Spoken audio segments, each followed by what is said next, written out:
Ang taong sipsip sa mga taong may pakinabang madalas kumakapit.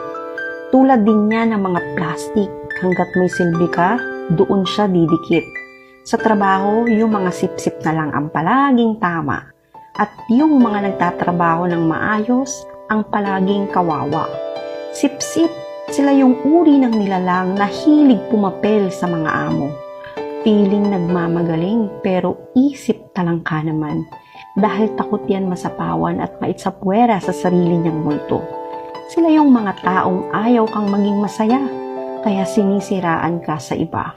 At tipong gagawin ng lahat, mauna lang silang umangat. Kaya lagi mong tatandaan na huwag kang manira ng iba para lang umangat ka.